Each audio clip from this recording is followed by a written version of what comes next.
Hello, ENFPs. Welcome to my channel. This is one of my favorite types. I'm so excited to do this video.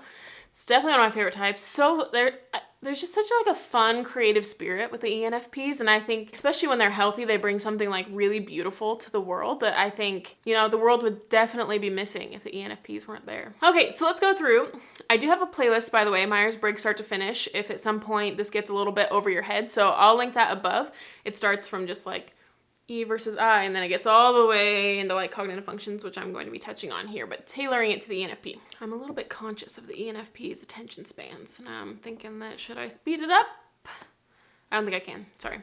Hopefully you enjoy this. Actually, what came first was the cognitive functions before the 4-letter dichotomies. So you might be familiar with like E versus I, N versus S, F versus T, you know, the letter dichotomies. That actually is a code for cognitive function. So there are 8 cognitive functions, and according to Dario Nardi's research, they correspond to like 8 parts of the brain. And so different personalities will use they'll more heavily use certain parts of the brain than other types will. So the 2 main letters are your middle 2 letters, the N and the F. So the N is considered your perceiving function. It's how you learn. So ENFPs learn through their intuitions. They're not taking in sensory information. They're taking in like ideas and what ifs, and that's kind of what they're primarily focused on. The 3rd letter is called your judging function. So it's how you make judgments. It's how you make decisions. So for ENFPs, the way they make decisions is by what feels right to me and my convictions, my beliefs, and you know, what feels right to me. And so the outer 2 letters are really more part of a code. So since you're a P, it means you show the world your perceiving function. If you remember, N is your perceiving function. So you extrovert your perceiving function, and you automatically just introvert your judging function, which is F. And then the first letter, E, since you're an extrovert, you primarily use that extroverted function. So your first cognitive function is NE, extroverted intuition, and your second cognitive function is introverted feeling.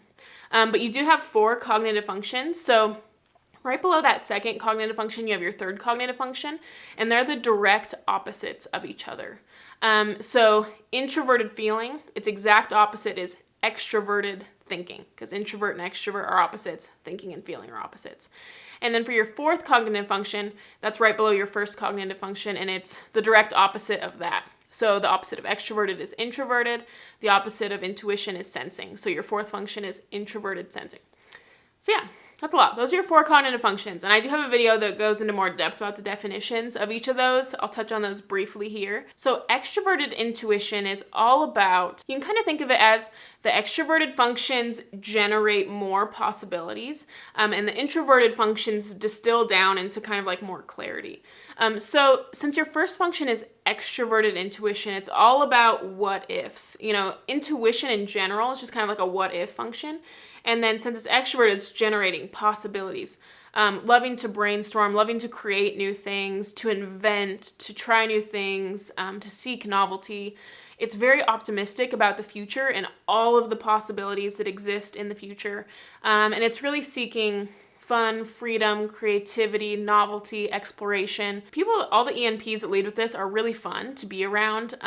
Very creative people, very optimistic people. It's just a very bubbly function in general. And I think a lot of people like ENFPs, predominantly for this reason, for this extroverted intuition. Their second function is introverted feeling.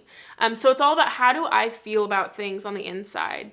Despite what anyone else says, what are my beliefs that I formed by myself? What are my convictions, like inner harmony? Are my actions in alignment with my beliefs? Is there an inner congruency and alignment there? What do I feel like is authentic? What should or shouldn't people be doing based on morality? How should people express themselves creatively? What makes different people unique? What makes me unique? What do I want to do? What's kind of like the one thing that I want to do with the rest of my life? Because I just feel a conviction about it. And once we get into the bottom 2 functions, these become not so much strengths, they become kind of weaknesses. So the 3rd function for this type is extroverted thinking. And extroverted thinking is all about, what does the world think about things? If I went to a conference, what would the speaker say I should do? Like what do leaders say about things? So in that way, it can become a lot about like productivity, because a lot of people say like this is the most efficient way to do it. It can become about efficiency. The world says you should make money and get things done. So it can be very business oriented, task completion oriented. The world says I should be productive. Other people say that this is the fastest way to do it, so I'm going to do it this way. It's very much taking knowledge from other people. Like in a book, they said to do it this way, so I'm going to do it this way. So yeah, so it can be a lot about efficiency, goal setting, productivity, doing things quickly and efficiently. And then their fourth function is introverted sensing. And introverted sensing is all about how the senses, so like if you're in a moment and you're taking in like sensory information, like so-and-so said this or whatever, that then goes and it makes an impression on you. So you're taking, this person was wearing this person said this, and then you're kind of taking it in and kind of like remembering how it was.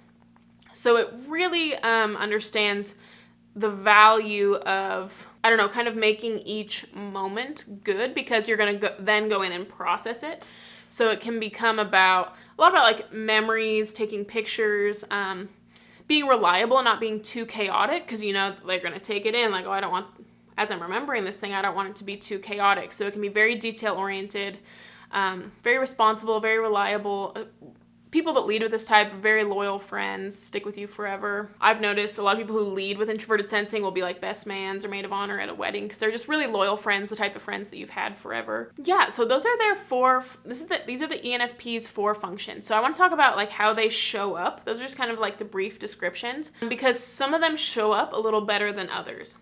So in my opinion, extroversion and introversion are both needs. I've shared this analogy before. Just like food and water are both needs. So you might have a preference for food, like you might say, okay, I prefer food to water, but you need them both. And I believe that's how introversion and extroversion are. You may prefer one, but you need them both, because introversion will give you a depth and a clarity, and you go in your mind, you're kind of churning around, or maybe like in your heart, you're saying, what feels right to me? This is the thing. This is what I want to do.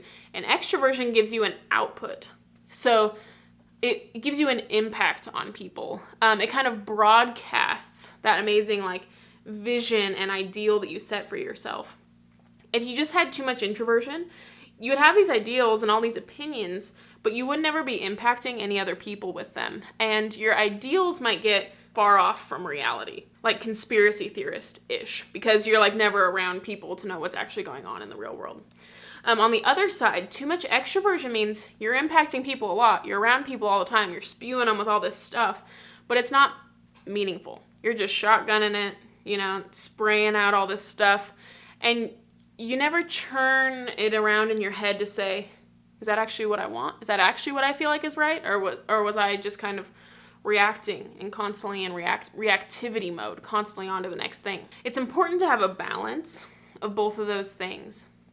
So for the ENFP, all the extroverted types have a tendency to be too extroverted. And so what they'll do is they'll have their extroverted intuition, which is great. We love that function for ENFPs. But then they get into extroverted thinking, which, since it's down below, we don't love that for ENFPs. Extroverted thinking can be a strength in other types, but not for ENFPs. So it makes them too extroverted. They just they jump that second one that's up top, and they're like, oh, I'll just go down here because this one's also extroverted. And I do it somewhat well, or at least they think they do it somewhat well. A lot of people will think that they use their third function pretty well, but in reality, you ask people around them, it's like, no, I wouldn't say you use it well. So some strengths if people were using extroverted thinking well. So let's say you're a TJ, you have extroverted thinking in the top 2 functions. They're setting goals all the time, weekly planning. They're setting appropriate goals. They're not too high, they're not too low. They're accomplishing them, like the accomplishment is there. They're setting the right goals. They're not setting too many goals in a small amount of time. Whereas ENFPs, it's like they're trying to overcompensate sometimes. And I've noticed that when ENFPs get an extroverted thinking, I don't know how to describe it. They're very hardworking. They get a lot done. However, at the end of 10 years, they look back at everything they got done and they're like, I don't know that those were the right things to have gotten done. Like, I got 20 things done every day, but like now looking back on it, I don't think any of those were the important thing to get done. Those weren't the things that really aligned with my convictions. If they're unhealthy, this is like an unhealthy ENFP, for example. When they're too much in extroverted thinking, they've kind of skipped over introverted feeling. And introverted feeling gives them a sense of uniqueness. Like, that is something that makes ENFPs really unique. And when you skip down into extroverted thinking, and you're just like, I'm gonna be productive, and this is what I'm doing, they lose introverted feeling, which means they lose their uniqueness. all of a sudden they're creating a lot because extrovert intuition is going to make sure they're creating all the time. That's just going to happen. The vast majority of the time in their life, they're thinking about the what ifs and they're creating things. It's going to make them create things that are not very unique and that feel maybe bland. And so it can become kind of inauthentic, making bland creations just for money's sake, not really providing a lot of value to people. Sometimes when that introverted feeling is not developed, they just are kind of self-absorbed. Like they're not using FI in a very good way. It's just kind of selfish, self-absorbed. What can I get out of the situation? Not thinking about what other people are getting out of the situation. So that's like worst case scenario. And that's kind of a common, an ENFP is in a loop for a couple years, and that's kind of the path that they go down. I think you'd be surprised how many ENFPs, I've heard some ENFPs on podcasts, and they sound very professional. And you're like, why does this feeler sound so professional? So that's worst case scenario. The way to combat this, too busyness, too extroverted, getting everything done but none of the important things, is to get more into introversion. So the introverted functions that ENFPs have to pull on are introverted feeling and introverted sensing. The main one the ENFPs should start to pull on is introverted feeling. And a lot of ENFPs will use introverted feeling in maybe like a couple ways, but that's it. Really, if you've really developed it, you're using introverted feeling in every area of your life. Your finances, your marriage, your job, your kids, all the areas of your life, your family, relationships, whatever. You're using introverted feeling. A lot of ENFPs, especially when they're younger, are like not very developed. I've noticed they'll use it in like a couple ways. Like I knew one ENFP that used it with reading. And so all the books that she read were very, they were a lot of like social justice books. Like these are the books that, like are important. But then it wasn't really in any other area of her life. It was just in the books she read. Or like maybe some people use it with poetry, but then like in no other area of their life. So it's important to start using it all across the board. So it's beginning to think, what feels right to me? In my heart, what is the right thing to do? Like moving toward a sense of righteousness. Just a sense of being, like a moral person, and not so much looking toward like, because extroverted thinking is like, what do authorities say on the matter? But it's saying like, in my convictions, in my gut, like in my spirit, what do I think, like what do I feel deep down is right? Like what is my gut telling me is right? And it's trying to move into that place more often, because I notice what happens to a lot of ENFPs is they'll kind of oscillate between doing what other people want and what they want. And that just creates some like false expectations. So maybe someone will say, hey, do you want to come to coffee with me? In their heart, they don't really want to do it. They don't feel like this is a good friendship. They feel like it wouldn't align with their beliefs or whatever. But then they also have a belief that they should be kind to people. So they feel like it's being kind to them to just go to coffee with them anyways. Then the day comes and all of a sudden the introverted feeling kicks in. It's like, actually, no, we didn't want to do this. And so then they cancel last minute or something like that. And that's where ENFPs get this kind of like flakiness, in my opinion. It's because they're oscillating back and forth between what do I want, what do other people want. And if you could stay in the realm of convictions, if you can just be consistent, I think that flaky stereotype that unfortunately ENFPs have would go away. If you just consistently are aligned with your convictions and not giving your decisions away to other people, as long as it's from a place of like righteousness. Like introverted feeling is a very spiritual function. So if you're into, I don't know, if you pray or meditate or something like that, I think that would be a really good thing to do, to start praying about like all of your decisions, or just really just like aligning with like your gut, with your inner spirit. Like if you just got a routine where you meditated every morning, maybe you could get a journal that just guides you through it, so you don't have to just have a blank slate, but you can have, if you bought a meditation journal and you did that every day, I think it would really recenter you. And a lot of creative, individual, unique ideas would come from that. I think that would be really beneficial. I think ENFPs need a meditation routine. They need a reading routine, maybe a praying routine. Silence, I think setting some time for silence. Talking about deep things with people. This is kind of an extroverted way to do it, but just to make sure when you're in conversation with people that you're talking about like deep ideas, and maybe talking about your convictions. That can be a little bit another way to flesh out your convictions and how you feel about things. They need to get clear on their life vision. Like what's the one message? If I had a blowhorn and I could tell everyone in the world one message, what would that be? And then all of your actions in life should kind of align with that. You have tons of convictions. You probably have tons of things that you want to tell people. But it comes from a place of getting your emotional state good first and getting you good first, because I've seen a lot of ENFPs and ESFPs that seem not healthy themselves. They seem sad, they seem depressed, and they're still out there projecting to people with all this advice, with this extroverted thinking, like, hey, do this, here's this advice, here's this, and they're kind of spewing all this advice, and you can tell that they're not good with themselves. Like, you can tell that they're insecure or that they're sad, and yet they're out there giving advice to people. So you have to slow your roll a little bit and make sure that, like, you're good. Slow down, ask yourself, am I good right now? What am I feeling right now? Because there can be kind of a sense of running from things with ENFPs. And then their other introverted function is introverted sensing. Now for ENFPs, most of the time you're not going to be in introverted sensing. You're very rarely going to be in introverted sensing. I find that people's fourth function is usually basically turned off. They're like not really in it. On the rare case, sometimes it'll like have a spike for maybe 5 minutes, but for the most part, ENFPs are not going to be in introverted sensing. And I don't think ENFPs should become an SJ or someone who leads with introverted sensing, but if ENFPs are using introverted sensing like 2% of the time, maybe you could bump that up to use it like 10% of the time. It's not going to be a strength by any means, but it's moving the needle a little bit. So I think ENFPs are very loyal on the inside. This introverted sensing gives people a real strong sense of loyalty. But I think sometimes it ends up not being communicated to people. And I think sometimes ENFPs struggle with like reliability and consistency. And so if you worked on introverted sensing a little bit, people could see the loyalty that you have in your heart and like how much you care for people inside. One thing that introverted sensing users do really well is they will learn lessons. Like I used to be a teacher, and I could just instantly tell what students led with introverted sensing because they're so responsible, they're going to listen. And one thing about introverted sensors is it's kind of like they don't want to make a mistake. They want to just learn from other people's mistakes so that they can do it right the first time. It's very much a function that's good at learning from other people. It is a little bit safety conscious, so sometimes don't ever take the leap. They just always want to learn from other people. And so I think that's one thing that ENFPs could learn from them. Like sometimes you don't always need to make every mistake for yourself or make the same mistakes over and over and over and over again. Like, just like learn from other people, take advice from other people like introverted sensors do. That's just like kind of a small way you can integrate it, and really try to learn from your past mistakes. Like one thing I hear ENFPs talk a lot about, like they're like, oh no, I'm late. Like they'll always be 10 minutes late, but it's like that lesson's never learned. And so introverted sensing make you like, okay, let's stop for a second. What made us late? Let's not be late anymore. Like if that's a value you have.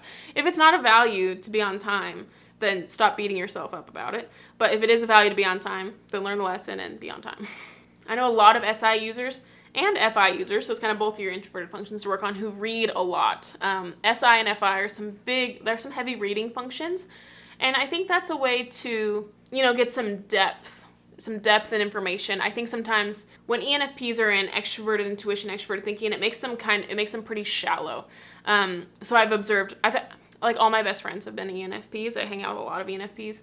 And I've noticed that they go in phases of like deep and shallow, if they're kind of like in a loop working on introverted feeling, in a loop working on an introverted feeling.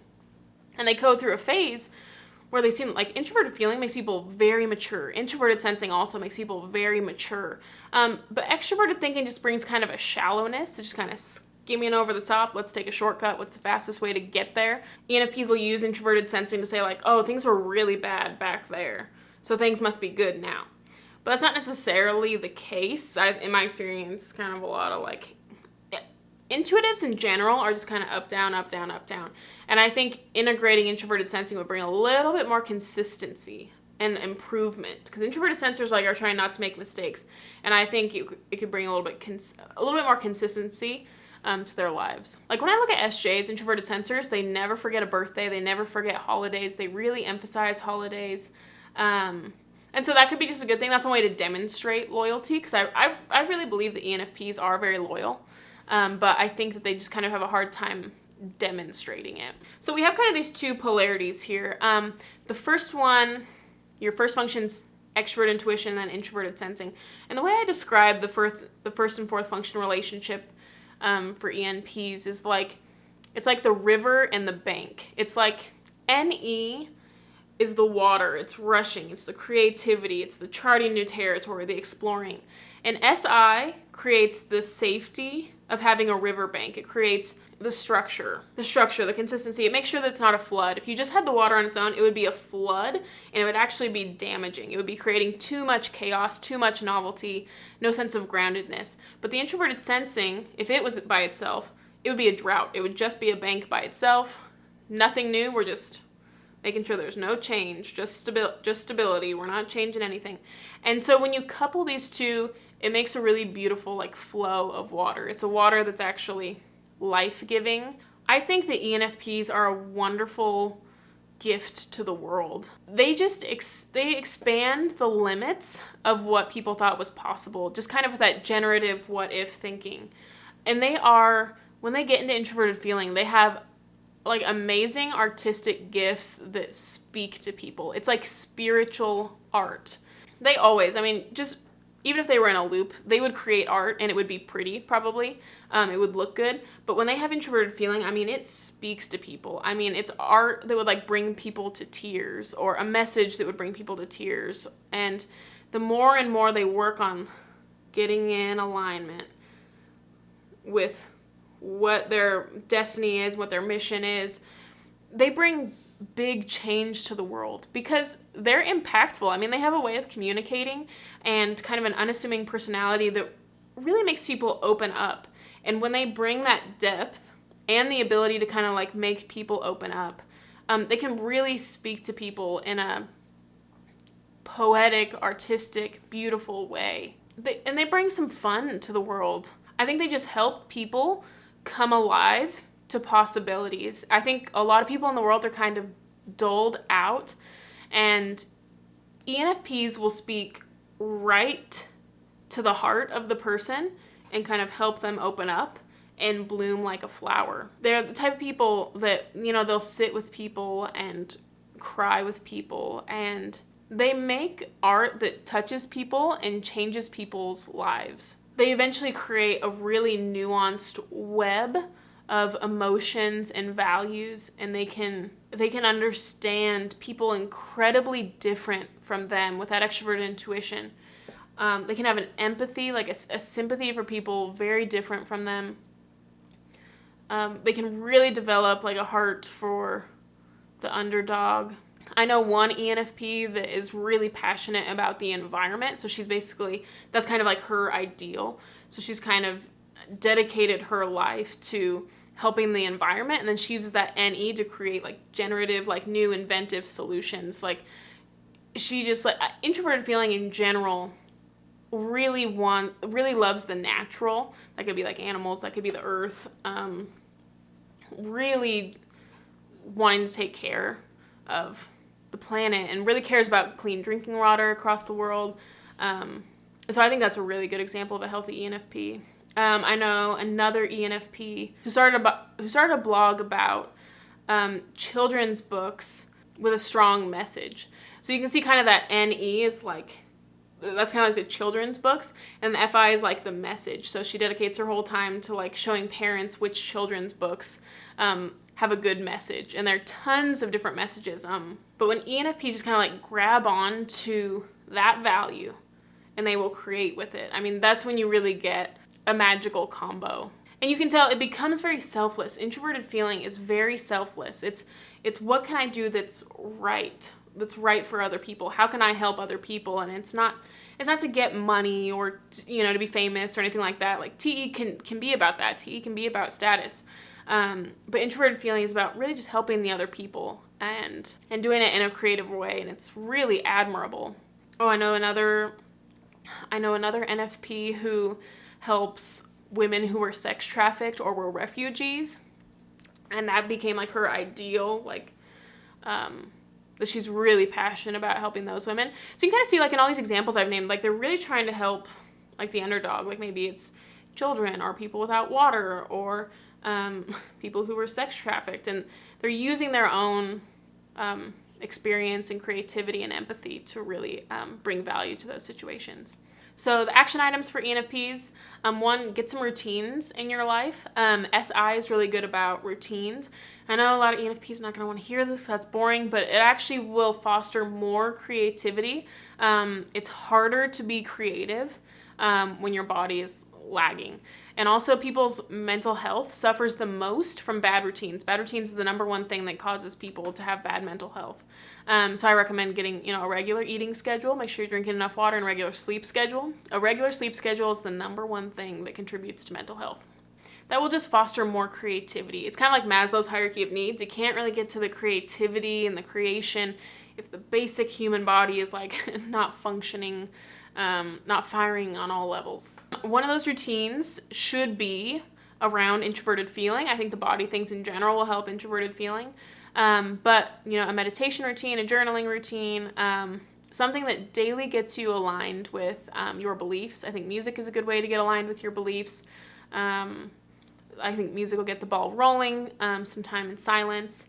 Basically some just time, alone. Get some time alone with yourself to figure out what you think about things, and not just listening to what other people tell you to think about things. So yeah, that's kind of my encompassing video on ENFPs. I think the ENFPs are great, and they have a really magical gift toward the world. So thank you so much for watching. If I lost you and or if you would like more information about what the cognitive function definitions are, because I kind of just skimmed them here, I do have a playlist that I'll link up above that's kind of like Myers-Briggs 101. You can kind of jump in wherever you feel like your knowledge level is at. They go from easier to more difficult. I made it kind of in chronological order. So yeah, thanks so much for watching. Bye.